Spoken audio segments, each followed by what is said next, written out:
है क्योंकि डीआरडीओ और रातों रात इतना बड़ा धमाका कर दिखाया जिसे देखकर पाकिस्तानियों को चिंता होने लगी है कि ऑपरेशन सिंदूर 2 में इनकी क्या दुर्गति होगी। वही अब चीनियों को डर ये लग रहा है कि जैसे ऑपरेशन सिंदूर पाकिस्तान के खिलाफ किया गया, ऐसा अब भारत चीन के साथ करने में भी कैपेबल हो चुका है। और अगर आपको यकीन नहीं हो रहा है तो निश्चित हो जाइए, मैं आपको सारी चीजें विस्तार से दिखाऊंगा भी और बताऊंगा भी।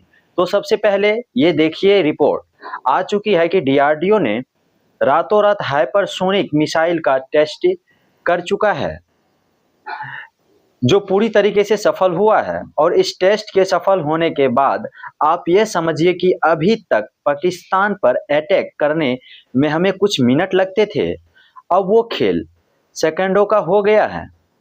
पहले पाकिस्तान को ब्रह्मोस के खिलाफ रिटेलिएट करने का एक टाइम मिला करता था, जिसकी विंडो 30 सेकंड से 1 मिनट तक हुआ करती थी। यानी कि उनके एयर डिफेंस सिस्टम के पास टाइम हुआ करता था। हालांकि वो उसमें कुछ कर नहीं पाते थे, लेकिन मान लो कल को पाकिस्तान के पास एक कैपेबल एयर डिफेंस सिस्टम आ जाए तो वो उस 30 सेकंड से लेकर 1 मिनट के भीतर भारत की ब्रह्मोस मिसाइल के खिलाफ कुछ कर पाएगा।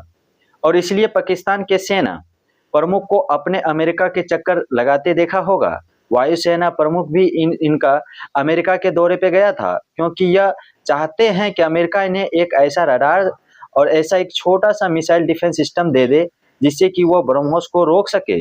वही यह लोग इटली और स्वीडन के भी संपर्क में हैं। उनके पास कुछ छोटे एयर डिफेंस मैकेनिज्म हैं। इन्हें लगता है कि 30 सेकंड की विंडो काफ़ी है।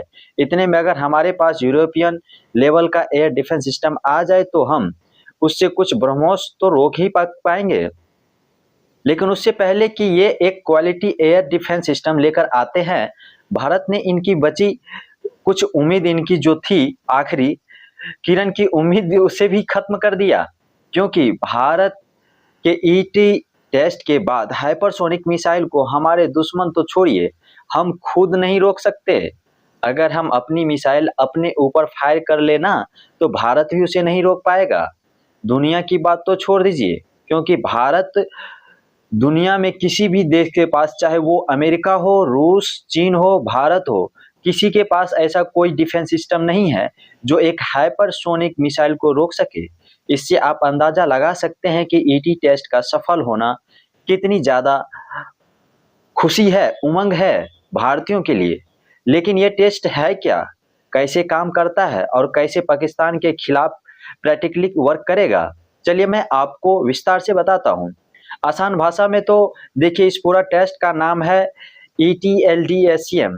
यह इसका शॉर्ट फॉर्म फुल होता है एक्सटेंडेड और technology long duration hypersonic cruise missile test. इसका मतलब आसान भाषा और एक वर्ड बताऊं जो हमें हाइपरसोनिक मिसाइल का लॉन्ग रेंज टेस्ट किया है, वो भी एक्सटेंड टेक्नोलॉजी के साथ में। यानी कि हमारी जो हाइपरसोनिक मिसाइल है वो अब लॉन्ग रेंज हो चुकी है। अभी तक जो हमारा टेस्ट किया था 700 से 800 किलोमीटर साथ थे, वही जो बाकी देश है उनके हाइपरसोनिक मिसाइलें 700 से 8 किलोमीटर होती है।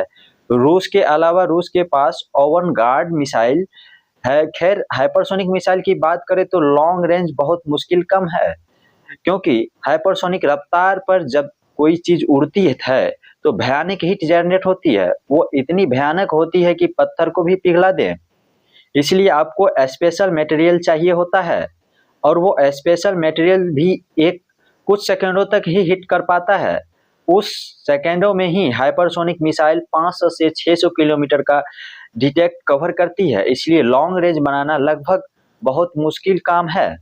लेकिन भारत को सफलता मिल चुकी है, क्योंकि एक्सटेंडेड टेक्नोलॉजी और लॉन्ग ड्यूरेशन के हाइपरसोनिक टेस्ट में हमारे पास वो कैपेबिलिटी आ चुकी है कि हमारे हाइपरसोनिक मिसाइल कम से कम 1500 किलोमीटर दूर जाकर दुश्मन को ध्वस्त कर सके।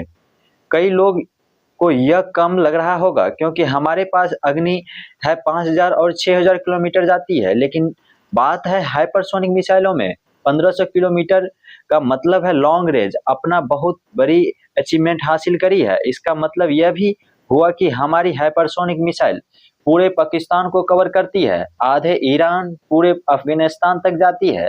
यहाँ तक कि आधा चीन भी कवर करती है। इससे आप अंदाजा लगा सकते हैं कि इस हाइपरसोनिक मिसाइल की टेस्ट होने के बाद भारत के साथ में क्या ताकत आई है, तो कुछ भी नहीं। इस टेस्ट के दौरान हमने करीबन 8 मैक की रफ्तार भी मेंटेन करके रखी है, यानी कि 1500 किलोमीटर तो गई है। साथ ही 8 मैक की रफ्तार से कितनी ज़्यादा है, हाइपरसोनिक होने के लिए सिर्फ आपको 5 मैक चाहिए, आप 8 मैक तक गए हैं, यानी कि इतनी उमंग स्पीड है। इतना आप अपनी पल के झुकाओगे, इतना में ये कई 100 किलोमीटर दूर आपको पहुंचा मिलेगी। यानी कि सेकंडों में दुश्मन को तबाह करने का यहाँ पर खेल है, और इसलिए इसका टेस्ट सफल होना और भारत के हाथों में इसका आना अपने आप में बहुत बड़ी सफलता है। बहुत बहुत बधाई भारत के वैज्ञानिकों और डीआरडीओ को। हम उम्मीद करते हैं ये इसकी रेंज और बढ़ाएंगे और इसकी रफ्तार और तेज करेंगे, ताकि दुश्मनों के पास चांस ही ना बचे।